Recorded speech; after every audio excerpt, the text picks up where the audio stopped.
भयावह रात भाग एक। शहर के बाहरी इलाके में स्थित एक पुरानी हवेली थी जिसे लोग भूत बंगला कहते थे कि वहां कई साल पहले एक महिला ने आत्महत्या कर ली थी और उसकी आत्मा आज भी वहां भटकती है। रवि, एक निडर युवक, इन बातों पर विश्वास नहीं करता था। उसने अपने दोस्तों के साथ उस हवेली में रात बिताने का निर्णय लिया। दोस्तों ने उसे बहुत समझाने की कोशिश की, लेकिन रवि नहीं माना। अंततः उसके 4 दोस्त आर्यन, सोनिया, नेहा और विक्रम भी उसके साथ चलने के लिए राजी हो गए। शाम ढलते ही वे सब अपने बैग में टॉर्च, मोमबत्तियां और कैमरा लेकर उस हवेली की ओर निकल पड़े। हवेली की ओर बढ़ते हुए वे महसूस कर सकते थे कि वहां का वातावरण एक अजीब सा सन्नाटा ओढ़े हुए था। जब वे हवेली पहुंचे तो दरवाजा खुद ब खुद खुल गया। यह देखकर वे थोड़े सहम गए, लेकिन रवि ने उन्हें ढांढस बंधाया और अंदर जाने के लिए प्रेरित किया।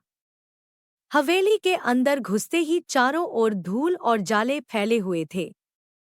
पुरानी तस्वीरें दीवारों पर टंगी हुई थी जो वहां की डरावनी कहानी बयां कर रही थी।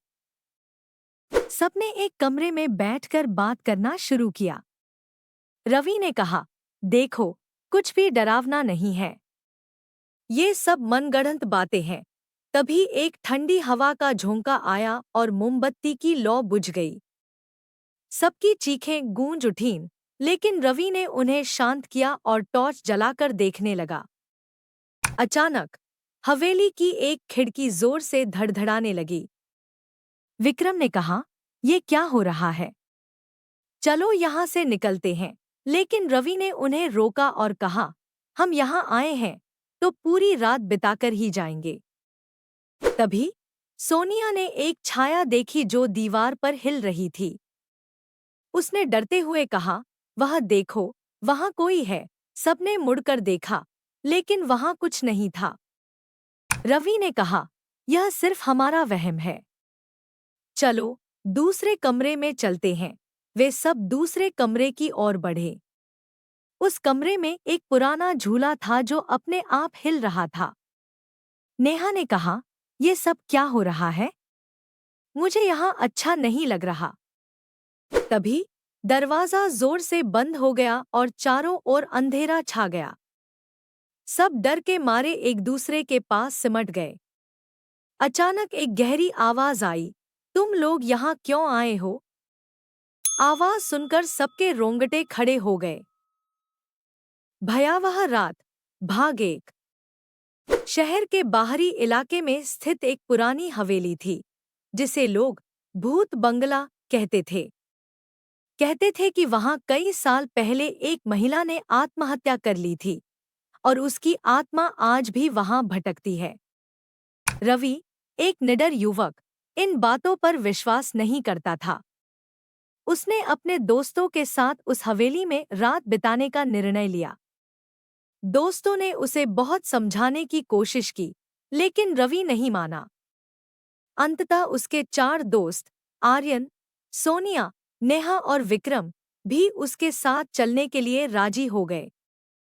शाम ढलते ही वे सब अपने बैग में टॉर्च, मोमबत्तियां और कैमरा लेकर उस हवेली की ओर निकल पड़े। हवेली की ओर बढ़ते हुए वे महसूस कर सकते थे कि वहां का वातावरण एक अजीब सा सन्नाटा ओढ़े हुए था। जब वे हवेली पहुंचे तो दरवाजा खुद ब खुद खुल गया। यह देखकर वे थोड़े सहम गए, लेकिन रवि ने उन्हें ढांढस बंधाया और अंदर जाने के लिए प्रेरित किया।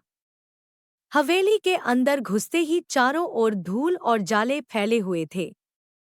पुरानी तस्वीरें दीवारों पर टंगी हुई थी जो वहां की डरावनी कहानी बयां कर रही थी। सबने एक कमरे में बैठकर बात करना शुरू किया। रवि ने कहा, देखो, कुछ भी डरावना नहीं है। ये सब मनगढ़ंत बातें हैं। तभी एक ठंडी हवा का झोंका आया और मोमबत्ती की लौ बुझ गई। सबकी चीखें गूंज उठीं, लेकिन रवि ने उन्हें शांत किया और टॉर्च जलाकर देखने लगा। अचानक हवेली की एक खिड़की जोर से धड़धड़ाने लगी। विक्रम ने कहा, ये क्या हो रहा है? चलो यहाँ से निकलते हैं। लेकिन रवि ने उन्हें रोका और कहा, हम यहाँ आए हैं तो पूरी रात बिताकर ही जाएंगे। तभी सोनिया ने एक छाया देखी जो दीवार पर हिल रही थी। उसने डरते हुए कहा, वह देखो, वहां कोई है। सबने मुड़कर देखा, लेकिन वहां कुछ नहीं था। रवि ने कहा, यह सिर्फ हमारा वहम है। चलो दूसरे कमरे में चलते हैं। वे सब दूसरे कमरे की ओर बढ़े। उस कमरे में एक पुराना झूला था जो अपने आप हिल रहा था। नेहा ने कहा, ये सब क्या हो रहा है? मुझे यहाँ अच्छा नहीं लग रहा। तभी दरवाजा जोर से बंद हो गया और चारों ओर अंधेरा छा गया। सब डर के मारे एक दूसरे के पास सिमट गए।